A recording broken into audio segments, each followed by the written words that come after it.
part of me wants to see like a young like Christopher Walken in that role. It would be really weird. Are we expecting people? Can we put curtains on this window? I don't like how they can see into our apartment. This shirt, well, it's nice. It looks really good on you. Well, you could tell me that once in a while. Take them off? I don't give a fuck if you take your shoes off.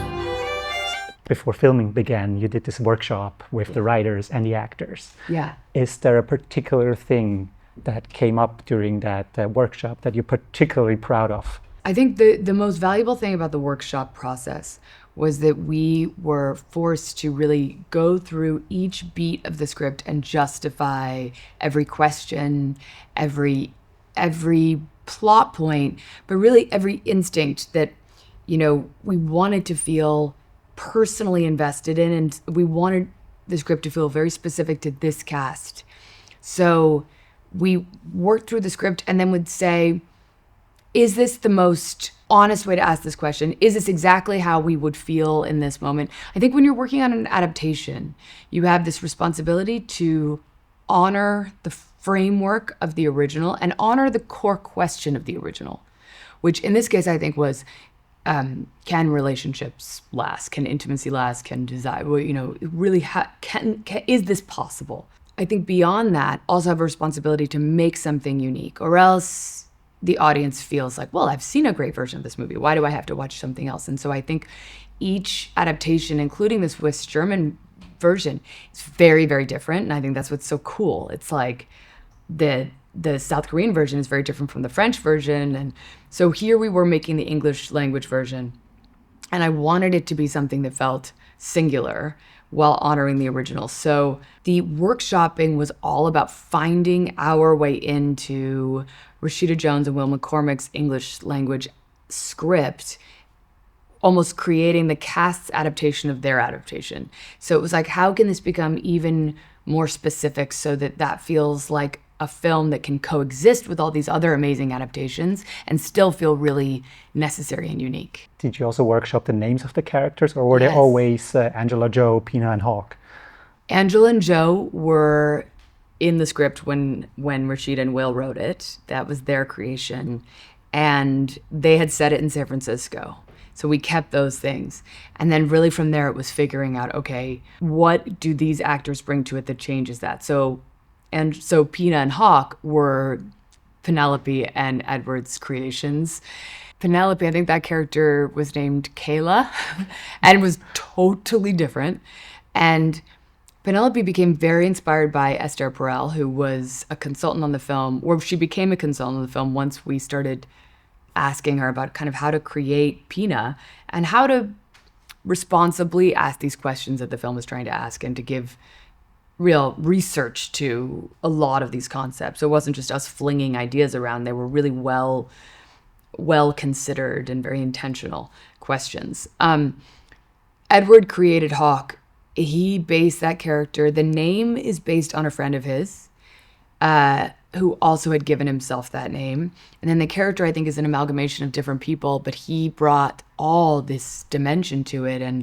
And we've spoken a lot about how he wrote the monologue that he gives in the third act, which was something that none of us had heard before that day. We had that all throughout the film, though. There's a whole sequence with Sade that was entirely Penelope's idea. There's a massive part of the second act, which was all Seth's creation. I mean, it was such a collaboration, and also involved a lot of improvisation. So these actors are so brilliant that once they really created these people they were playing, they had so much to offer that couldn't possibly have been scripted or predicted. It was like a real spontaneous expression that came from the workshopping process being so rigorous, and then shooting in order, which felt like a play. So I was hoping to create something that would feel like a contribution to the series of films all based on this original story. And I love now having joined this kind of concert of different conversations about this film, because it just proves that if If a core idea is good enough, there's so many different ways to tell the story. Was Edward's name also different in the original? Yes, Edward's name was Shane. Shane. He was a fireman. Everything else was different. Okay. There's something I've been wanting to talk to you about. We also have something we wanted to talk to you about. You can ring my bell.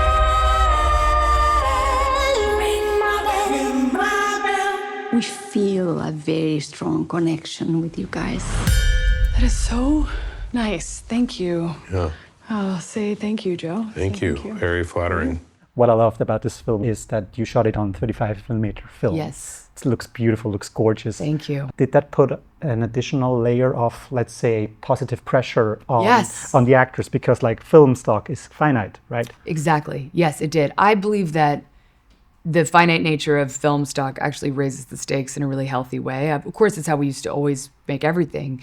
And I think there is this sense of excitement and a little bit of fear that's good for everybody because it means people are prepared. It means there's something that happens when the film starts rolling through the camera. It feels like the weather in the room changes. There's a sense of immediacy. And I find that when people avoid 35 or film stock of any kind because it's a comedy, they're actually misunderstanding the benefit of high stakes when it comes to comedy.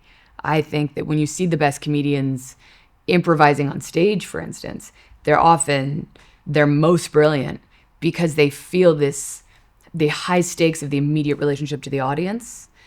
And I think that is something that happens when there's actual film. It feels like, ooh, I have to nail this now, and I have to do it within a finite amount of time. And it means that when you're improvising with someone, there's this understanding of the amount of time you have to fit this exchange into. It's so exciting. It makes the whole thing more exciting. A very important thing in the film is the music, like both of story, but also like score-wise. Yes. And can you tell me a little bit about the early discussions you had with composer Devonte Hines Yes. about like why you wanted to use the cello? I really wanted a score that would feel like almost the Greek chorus. It would feel very much connected to the subtext of every scene. So even when they're pretending to kind of handle this social situation well, the music communicates just how much dread or fear or resentment is present in the room.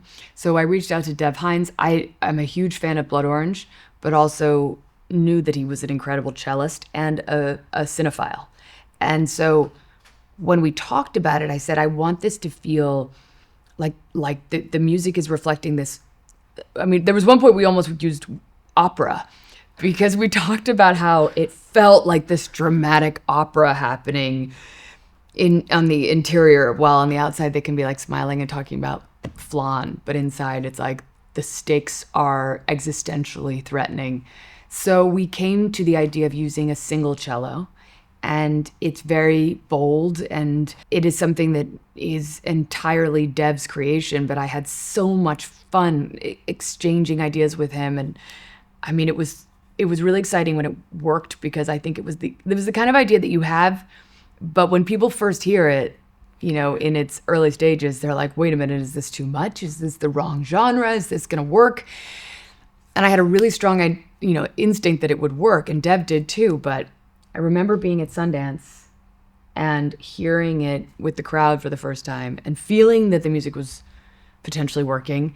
And then in the Q&A afterwards, there were these questions from people saying, the music is one of my favorite parts. And I was like, okay, it worked. But it was a risk.